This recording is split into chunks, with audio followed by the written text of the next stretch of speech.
Entrevista.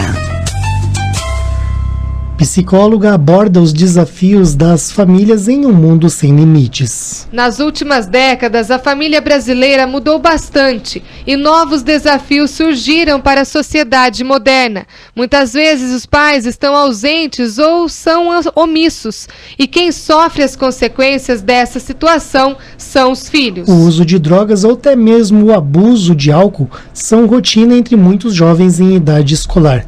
Para falar sobre o tema, estamos recebendo ao vivo a psicóloga Silene Barbi. Bom dia, Silene. Bom dia, Sandro, bom dia, Carol, bom dia a todos os ouvintes. Seja bem-vinda, viu, Prazer Silene? estar aqui com vocês. É a primeira vez no Jornal da Cidade, né? Sim. Então, primeira de muitas, nós esperamos, viu, Silene? Sim. Agora, nós vamos conversar sobre o assunto, você vai explicar essa questão que é de fundamental importância e que diz respeito à família hoje, mas antes de propriamente você responder sobre esta questão, Silene, eu queria te perguntar, a família realmente mudou nas últimas 2 ou 3 décadas, pelo menos, não é? Sim, não só a configuração como organização de família, mas houve uma atribuição de papéis modificada, até por conta do nosso sistema, que exigiu que a mulher deixasse apenas o seu papel de dona de casa e de cuidadora, saindo de casa para trabalhar, né, se inserindo no mercado, tendo uma dupla jornada, e outros fatores também que contribuíram para que a família se modificasse e nos trouxesse a esse panorama que nós estamos vendo hoje. Exatamente, e este panorama tem muita relação com as drogas e com o consumo de álcool. Silene, quando nós pensamos em prevenção, qual seria a melhor forma dos pais conversarem sobre drogas com seus filhos? Bom, os pais sempre devem levar em conta a fundamental necessidade de estar falando com os seus filhos em todos os assuntos, em todos os aspectos da vida, da vivência. Os pais devem estar conversando com os seus filhos, mas principalmente no sentido de estar conscientizando acerca dos riscos e prejuízos nas mais variadas áreas de vida daquele sujeito, como, por exemplo, a própria vida em família, a vida social, no trabalho, na escola, com o objetivo de diminuir a motivação daquele indivíduo no sentido de buscar realmente a droga. Agora sim, um cuidado que precisa ser pensado, precisa ser observado, é a forma como esse pai vai estar abordando esse assunto com o seu filho. A maneira como ele vai falar vai fazer toda a diferença. Por exemplo, se o pai não tem muitas informações, ele não tem muito esclarecimento acerca do que sejam drogas, ele pode chegar para o seu filho e dizer, por exemplo, olha, meu filho, droga é ruim, droga, não usa droga porque droga faz mal, droga é ruim. Aí o indivíduo vai lá, na primeira vez que ele experimenta, que ele faz uso de alguma substância, ele sente prazer, ele acha que aquilo foi bom. Então, aquele discurso do pai vai cair em descrédito totalmente. Então, daí a necessidade de que o pai se intere realmente das necessidades de estar abordando esse assunto com esse garoto. Por exemplo, uma outra questão bastante falada e muitas vezes não fundamentada pelos pais, pelo próprio desconhecimento da realidade, é dizer o seguinte: olha, a maconha é porta de entrada para drogas mais pesadas. Então a gente tem que considerar o seguinte: às vezes sim, outras vezes não, porque nem todos os casos, nem todos os usuários de maconha vão se tornar usuários de cocaína ou de outras drogas. Aí, se o adolescente conhece um usuário de maconha que há 20 anos só usa maconha, o que vai acontecer? Ele vai dar total descrédito para o assunto que o pai tentou colocar. Então, isso aí pode não ter o efeito que o pai estava esperando. Outro aspecto também é evitar um tom amedrontador. né, um tom assustador que às vezes pode fazer com que o jovem busque, até por curiosidade, o uso e o contato com substâncias que ele até então não tinha tido. Então, assim, o pai, ele precisa ter toda uma orientação no sentido de falar com o seu filho no momento que ele pergunta, no momento que surgem as curiosidades e respeitando, obviamente, as fases de desenvolvimento que aquele indivíduo está apresentando e fazer as colocações corretas no momento oportuno. Exatamente. Eu até ia perguntar para você, Silene, se tem idade certa para começar a ensinar o filho sobre a questão das drogas. Todas as idades. A partir do momento que o pai perceba uma oportunidade, ele deve falar. O assunto droga em família não deve ser deixado para ser tratado apenas no momento da incidência de algum problema. Não, porque à medida em que você já vinha falando, abordando esse assunto, fica mais tranquilo para estar abordando no momento em que eventualmente pode aparecer um problema nesse sentido. Agora, o pai, às vezes, ele percebe que o filho pode estar começando a usar droga, mas ele quer afastar aquele pensamento. Ele não tem coragem de questionar o filho, de confrontá-lo. Como que você analisa esse procedimento, Silene? Tá, existem aí diversos sinais e a gente tem que pensar o ser humano como algo subjetivo, então esses sinais não são padrão, para cada evento a gente vai perceber um comportamento diferente, mas normalmente os jovens dão sinais em vários âmbitos da sua vida, quer seja familiares, com uma certa apatia, uma certa tristeza, um isolamento, na escola o rendimento ele tende a cair e quando se dá o agravamento até a perda do ano escolar pelo indivíduo.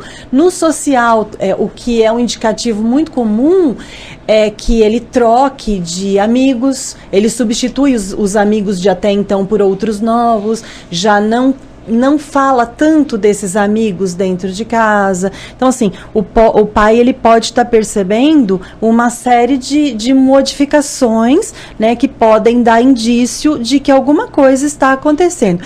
A alteração de humor também, humor no sentido tanto para baixo como para cima, tanto uma tristeza como uma euforia, uma certa acentuação na agressividade verbal e às vezes até física. Às vezes em casa ele não quer conversar com ninguém, Silene, ele quer entrar no quarto dele, por exemplo, e ficar lá? Pois é, a gente tem que considerar que, se falando de adolescente, existe toda uma organização que precisa ser pensada, né? Essa fase, ela traz naturalmente, em alguns jovens, um desconforto, uma desorganização, uma certa confusão, uma insegurança. Então, o pai, ele precisa ter a sensibilidade de estar conseguindo perceber essas modificações, comparando ele com ele mesmo, né? Quem era ele antes e quem está sendo ele agora, para conseguir finalizar e chegar a uma conclusão mais assertiva. Caroline? Silene, você disse que às vezes pode ser que o jovem ele apresente sintomas e também que às vezes o pai às vezes não observa o que o adolescente ou mesmo que a criança está fazendo ali durante os dias. Mas e quando o jovem tem esse apoio dentro da família, tem um berço todo envolvido ali, uma família que cuida, que preza, e mesmo assim o jovem procura droga? Seria amigo? Seria a curiosidade? O que seria isso? Olha, quando a gente pensa a dependência química, a gente tem que pensar que nós estamos falando de um transtorno mental, de uma doença insidiosa que começa de forma lenta e vai progredindo conforme o tempo vai passando. E associado a essa doença, nós temos o que nós conhecemos por comorbidades psiquiátricas. As comorbidades, elas se apresentam como, para dizer de uma maneira mais fácil do ouvinte estar entendendo, elas são, às vezes, maneiras que parecem ser o jeito de ser daquela pessoa, um estilo de personalidade, mas que quando a gente vai pesquisar mais ao fundo, a gente percebe que não era só um jeito de ser. Nós podemos citar, por exemplo, uma timidez muito exacerbada, que poderia denotar aí uma fobia social. A gente poderia pensar uma dificuldade nas relações, né? A gente poderia pensar em algum transtorno ansioso, né? Então, por exemplo, a gente poderia trazer aqui para vocês até casos assim muito conhecidos, onde o adolescente ele tem uma dificuldade muito grande em chegar num determinado ambiente e se sentir à vontade, em se integrar àquele grupo. E aí o que ele faz? Ele vê que a partir do momento que ele faz uso de alguma substância, ele se vê encorajado, às vezes empoderado. Então, a droga naquele momento, para aquele sujeito, vai servir, diríamos que, como um remédio que minimiza a ansiedade, a timidez que ele tinha e dá a sustentação para que ele consiga transitar dentro desse movimento social, se sentindo mais seguro. Então, embora os pais possam ter uma dinâmica familiar funcional, né, e que dê todo o aporte que esse adolescente precisa, nós precisamos pensar que existem características que são inatas, que são nascidas com o indivíduo e que às vezes não são olhadas por aquela família e que precisariam ser pensadas a nível de um acompanhamento, de um cuidado mais profundo, para que no momento em que ele precise de uma aprovação de um terceiro para ter a autoestima valorizada, para ter um aumento na sua autoestima, isso fosse olhado com uma certa preocupação por esse pai e por essa mãe. Nós estamos conversando com a psicóloga Silene Barbie. Ela está aqui falando sobre os desafios, não é? Existe um mundo hoje, muitas vezes sem limite, e os pais enfrentam desafios. Agora, Silene, quando que o jovem ele é dependente químico e quando ele é um usuário que ainda não chegou à categoria de dependente? A OMS apresenta para nós todo um manual onde você vai encontrar alguns sinais e sintomas que vão dar esse norte para a família, tá certo? Então, assim, a gente caracteriza como transtorno mental tudo aquilo que traz sofrimento, prejuízo e risco. Então, é simples, a gente não precisa nem enumerar todos os sintomas aqui, mas assim, se a pessoa está tendo risco de vida, se a pessoa está sofrendo por ocasião daquele comportamento, se ela está tendo um prejuízo na sua vida normal, é para o pai se preocupar. Tá, que está fugindo do controle. Como é uma doença insidiosa, quanto mais a pessoa aguardar que a coisa resolva sozinho, a gente costumeiramente ouve assim: ah, mas ele só fuma maconha. Não, ele só está fumando maconha. Tendem até a minimizar o impacto da maconha, não é? Sim, sim, que é uma outra discussão importante, né, que a gente poderia estar abordando num outro momento, que é um assunto muito interessante, né, que a gente poderia ver para estar falando sobre isso.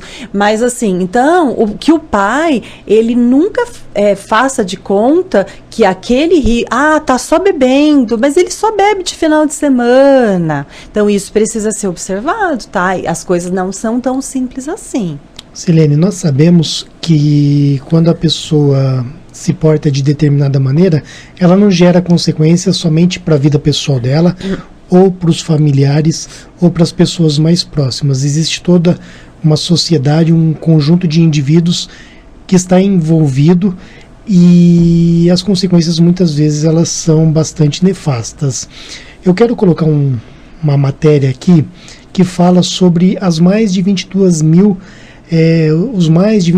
profissionais de educação que já foram ameaçados em sala de aula. Quase 5 mil professores sofreram atentados contra a própria vida no Brasil nos últimos anos, e eu acredito que essa situação possa ter relação direta com o consumo das drogas. Então a reportagem é de Beatriz Fidelis, que conversou com César Wildemann, da Associação QEDU. Vamos ouvir então esta reportagem. Na volta você vai comentar, tá bom? Ok. Mais de 132 mil professores já sofreram agressão de algum aluno dentro da escola em que dão aula. Mais de 22 mil já foram ameaçados por alunos e quase 5 mil já sofreram atentados contra a própria vida dentro da escola. O cenário é pior em escolas estaduais, onde quase 60% dos professores já foi xingado, insultado ou ofendido por algum estudante. César Wedermann, diretor de uma organização especializada em análise de dados educacionais, explica que é importante não desconsiderar o contexto em que a escola está inserida. Evidentemente que quando a gente olha esses números, a gente não pode pensar só no contexto escolar, mas em toda a realidade que está ao redor da escola e como isso acaba entrando na escola. E eu vejo que o grande desafio é a gente pensar como é que a gente pode reverter esses números a partir da escola, né? Como é que a gente pode usar a escola como um aliado de educação, de reflexão, de formação de cidadãos cada vez mais críticos, mais empoderados, para que a gente possa de fato melhorar os índices de violência, não apenas na escola, né, mas na sociedade a partir da escola. 55% dos professores acreditam que nem metade dos alunos vai conseguir chegar até a universidade e mais de 80% atribuem a falta de sucesso nos estudos ao meio social em que o aluno vive, ao nível cultural e à falta de acompanhamento dos pais dos alunos. Por outro lado, mais de 95% dos estudantes afirmou que os pais os incentivam a estudar, a fazer os deveres e a ir às aulas. Os dados são da Prova Brasil, aplicada pelo Ministério da Educação a cada 2 anos a professores, diretores e alunos do 5º e do 9º ano do ensino fundamental. De Brasília, Beatriz Fidelis. São dados alarmantes e tristes, não é? O que você pode dizer sobre isso, Silene? Sim, todo esse panorama só reforça, através desses dados, aquilo que a gente já tem percebido socialmente. As drogas, elas são não uma causa, mas também uma consequência de algo que vem tendo a sua gênese dentro das famílias. Porque, vamos pensar aqui, o papel da família é fundamental, é a célula primeira do desenvolvimento do indivíduo. Então, assim, os pais, eles têm um papel que é humanizador. Porque o ser humano, diferentemente das outras espécies, ele não nasce pronto, como um cachorro ou um bezerro, por exemplo, que já nasce andando, que já nasce latindo, que já nasce sendo cachorro. O ser humano, ele precisa ser humanizado e esse é o papel da família. Então, a família hoje, ela está muito ausente. A família não fica junto, a família, ela tem pouco tempo, não janta, não senta, não sai. Tudo isso, de alguma forma, vai repercutir na vida desse indivíduo. Porque se a gente pensar a droga como aquela motriz que vai gerar todo o problema social, a gente vai culpabilizar apenas a droga que não tem vontade própria. A droga não é nada, você deixa ela ali, ela seca, ela evapora. O problema está nos homens. Então, está em outra variante que não exatamente o uso. O uso de droga é normalmente uma busca por algo que falta para esse indivíduo, né? Então, os dados já apontam, e aí a gente vai ver que essa família, às vezes, não foi geradora de valores. E muito se fala também, a gente precisa conseguir fazer uma distinção entre aquilo que é dito e entre aquilo que é vivenciado. Não é porque eu digo que o meu pai me incentiva que isso é realmente um aspecto da realidade. Não é assim. Como é que os pais estão infringindo esses valores aos seus filhos, né? Como é que eles estão inserindo os seus filhos nessa humanização necessária para que ele saia lá fora e reproduza esse conhecimento de valor, de compreensão, de respeito, de responsabilidade e que está sendo deixado de lado na hora da família estar fazendo essa orientação de forma correta. Carol? Silene, como você disse, eu acho que a principal droga hoje é a família, porque não é a droga que o jovem procura lá fora, mas sim o que ele busca e o que falta dentro da própria casa. Então eu gostaria que você comentasse que esses dias eu vi uma reportagem também, como essa que a gente ouviu, que uma aluna agrediu fisicamente uma outra aluna e agrediu a professora. A direção, chama os pais para a escola e a aluna desmente, fala que ela não fez isso, fala que é tudo mentira. E o que acontece? A mãe e o pai se voltam contra a direção da escola e contra todo mundo que está ali falando que era verdade o que tinha acontecido, a menina machucada. Então eu acho que gostaria que você deixasse um recado para esses pais que colocam os filhos como príncipes num trono, porque essa é a verdadeira palavra, né? E se esquecem dos valores que têm que ser tidos dentro de casa. Pois é, a família é uma organização sistêmica, onde o que acontece com um dos seus membros, automaticamente se estende para todos os outros. E até por conta dessa demanda que a gente está vendo de empenho das famílias frente à nova realidade de trabalho, os pais muitas vezes, com a sua ausência, têm terceirizado esse cuidado a outros, seja a escola, a cuidadores, a creches, enfim. O que falta é a criação e a manutenção de vínculos mais saudáveis, para que, a partir de hábitos mais valorosos, a família se construa em cima de um sistema mais sólido, mais humano, e que esse jovem venha encontrar suporte para, no momento em que ele se encontre um pouco perdido, inseguro, ele possa voltar e encontrar abrigo na família. Mas, em contrapartida, não é apoiar todas as atitudes do filho, ainda que indiscriminadamente estejam certas ou erradas, que vai fazer desse jovem um jovem seguro. Muito pelo contrário, né? Eu formo um jovem seguro quando eu promovo esse afeto, esse cuidado, esse amor, quando ele se sente amado, mas quando é dada também a ele a necessária responsabilidade, através de obrigações, através de deveres, através da observância de regras e disciplina, que precisam ser entendidas como organizadoras na vida desde o indivíduo, desde que ele é criança. Então, assim, aspectos como, por exemplo, a espiritualidade, que diferem muito da religiosidade. Não estamos falando aqui de religião, nós estamos falando de espiritualidade. Independe de religião e diz respeito ao modo como eu me sinto cidadão integrante do universo, como é que eu recebo tudo aquilo que vem de fora e como é que eu devolvo isso. Questões, por exemplo, que não são tratadas na família, é de que o mundo é um lugar inseguro e que no mundo você sofre, você tem dor, você vai se sentir sozinho, de que a felicidade não é algo que se possa comprar com coisas materiais. Todos esses valores são espirituais e a gente precisa agregar no seio da família para que o adolescente tenha mais resistência frente às frustrações, que com certeza vão ser trazidas pelo mundo hora ou outra. E o momento adolescente é o momento em que ele está no momento de transição. Ele não é mais uma criança, mas ele também não é um adulto. Ele é um indivíduo tentando se inserir no mundo adulto. Então, é por isso que normalmente é nessa fase em que a droga ela se torna algo mais ameaçador.